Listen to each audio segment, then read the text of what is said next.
Hi, I'm Liz Larson with The Art of Frosting. Today we're talking about lily pads, or the lotus flower. This is one of my favorite flowers, and to tell you the truth, I sort of forgot about it. I haven't done it in years.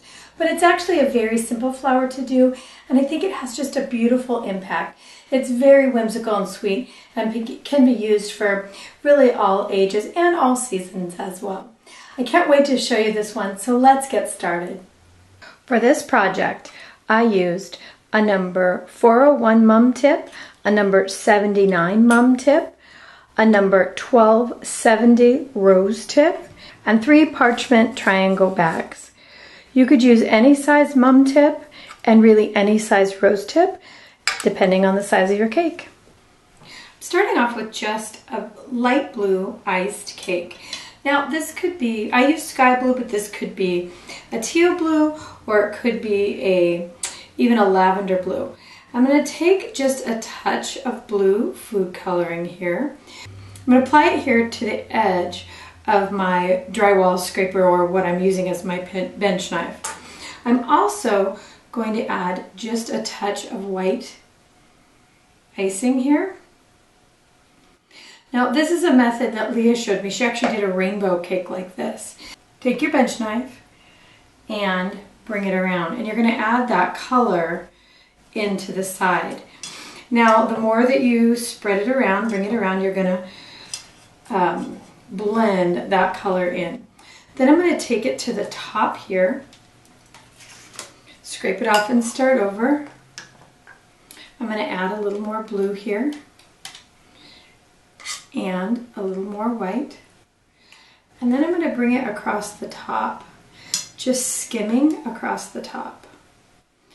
Then I can move my bench knife around, and with this I can come back and forth, and as I move my bench knife across, I'm working this color in so it has more of a look of water and a little bit more movement. Now you can come back in and add more, or you can take off and have less, so it really depends on what you want, but you don't want to swirl. You want more of a light movement. Now most of this is going to be covered by flowers and foliage. You don't have to work it too much, you just have to get it to the point where you like the coverage and the little bit of color. I'm giving you a close-up glimpse of the top, and you can see the swirls of color. So I've just got a bag with the tip cut off. You could use a number 4 writer here too. Just going to create a straight shell around the side just to finish off my edge, because I want to use the outside of my platter for flowers and vines. I've got another parchment here that I've striped with some lavender, some green, a little bit of blue and white. And you just stripe it up the bag and kind of decide what proportions you want. And then I'm going to cut just a little bit of the tip off here. And I want to start dropping my vines. I want to decide where my largest flowers are going to go. Just kind of give myself a dot so I have an idea of where I want them. And then that way I can move my vines around from there. I'm going to start with these 3. What I'm going to do is I'm going to pull a line up and let it drop. I want big circles, small waves, and circles. So we don't want them all to go the same direction, because we want this to be a little random, so we'll do it again here. Okay, I want to show you down here that I also want to bring some up the side, around like this, and down onto my platter. Some of them are just going on the platter like this, and some of those we'll add later. I also want to add some that are on the top and the bottom. So you just want to create a pretty design around the side. Don't do too many at first, let them have some separation. You can always add more later. set my vine bag aside for a second now, and I want to go ahead and start with my lily pads. Now I've got a rose tip here, a large rose tip. This is a 1270. I've also heard them called a 1D, but what you need is any kind of a large rose tip. Now this is a 10-inch round, so I can use this great big one, but you could even use a 127 or even a 124 if all that's what you have. So basically what this is it's just a big, slow ruffle. Come all the way around using your turntable, slowly ruffle, and you want to leave the opening at the back. Now, I'm going to have two flowers here, one that actually is going to be more off to the side, and this one I may go ahead and use a little less ruffle, but I'm going to start this way, maybe a little flatter and maybe just a little smaller, because I want one main large lily pad and then the smaller ones. Okay, now I also want one here on the side, and that's going to be a little tougher. So I'm going to come from the top down in like this. See how my wrist is curved all the way around here? Begin to ruffle and bring my wrist around. I'm going to have to stop right about here, adjust, and keep going. Just keep a light pressure and come around, and there you go. See, I've got one that even sticks up off the side. You can also create them where it's more like this. I'm going to come around from this side, start my ruffle and have it come down onto the plate. I'm going to need to stop, turn, get back in there, just put it into a fold, and come back up. Now again, you don't want to put too many of these pads down yet till you get your flowers on. You may want to add more, but I think right this second, this may be what I want. Coming back in now with my large mum tip in white. This is a number 401. It's one of those big ones that we used for our tulip cake. I want to just create a circle here so I know what I have to work with. It's not really part of the structure of the flower, but it gives me an idea of where my center is. I'm just going to pull, squeeze hard, and release. Get in there, build, squeeze hard, and release. That release is going to give you your point. Come back around this side. Release. Now this is the under petals of our flower, and we're going to come back in with a smaller mum tip and a different color. I'm going to create a flower here on the side. Just want to show you that. Now, creating the flowers on the side of the cake can be a little bit difficult. You have to be careful of your icing not being too soft and your flowers not falling off. You need to make sure you create an anchor. I'm using the anchor of my lily pad underneath.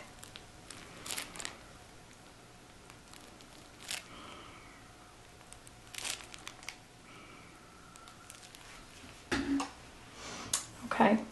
I also want to come around this side, and I want to create one that's more here, actually on the platter.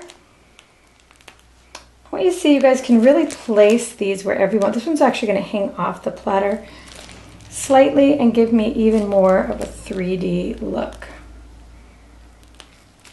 And I've got one petal that's just a little out of sorts there, and I'm going to go ahead and cover it up. I also want, I'm going to come back in. Remember I said we were going to use our vine tip again, so I'm going to add one more here, one more vine. I'm also going to come out underneath just like this, and here I want to create more of a bud. So I'm going to use my big 401 tip here, pull this out, just a little pad inside, and then come up and over that little pad, just creating kind of a bud. Come back in here, pull up with 3. And we're going to want these buds all around, a few at least. So come around, and you can also put these in later if you need to fill a gap. But put a few just for bounce. Remember your rule of 3. You always want to do 3, 1, 3, 5 or more that way, so that you're creating balance. Here I'm just going to come right up the side, like so.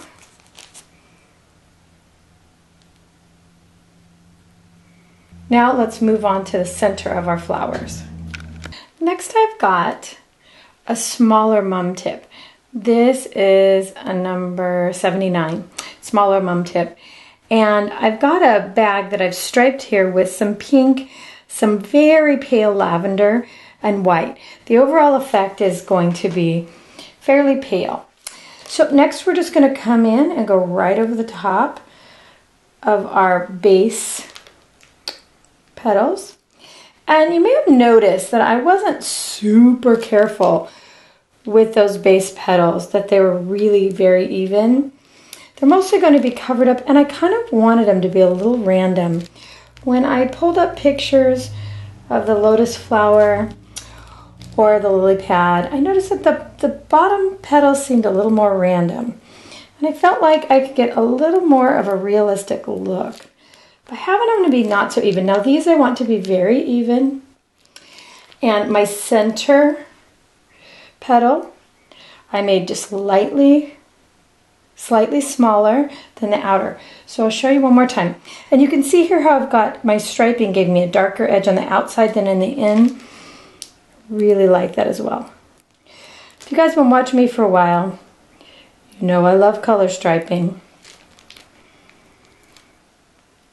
Now I am actually moving my bag around. You could of course turn your turntable. That may be much easier for you.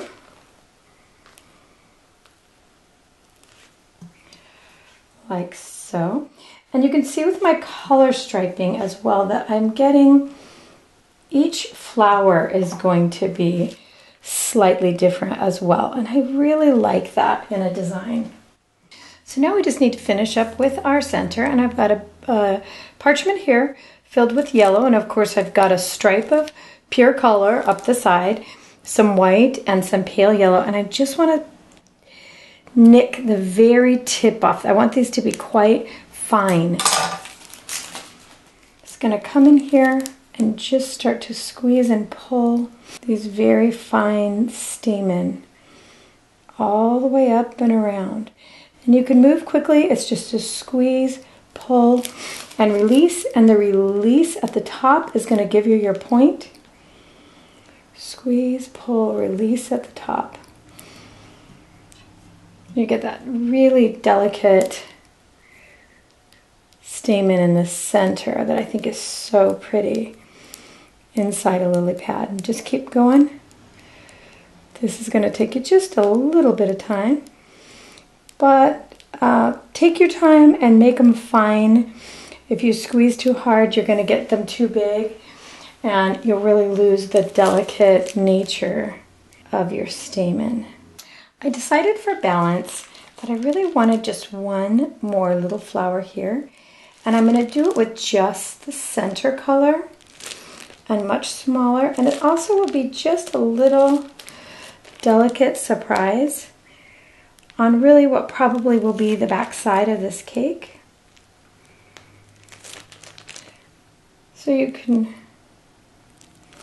really do whatever you want here and add, do your planning, but add at the end whatever you think it needs. And you know with me, more is more. So there's just a sweet little flower there, kind of a little surprise.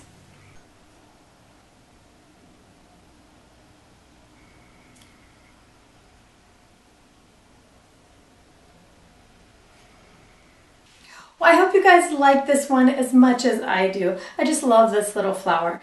I want to say special thanks to all of our friends at Facebook who have been sharing all your amazing work with us. That's at The Art of Frosting on Facebook. If you're just starting to decorate or you're a pro, please share your work with us there. We're having so much fun. You can find me at www.theartoffrosting.blogspot.com, where you can find a full catalog of my work, as well as some of my daughter Leah's work and some of your work there. And you can look it up by name there, so it's a great resource. Thanks again for watching, everybody. See you again really soon. Bye.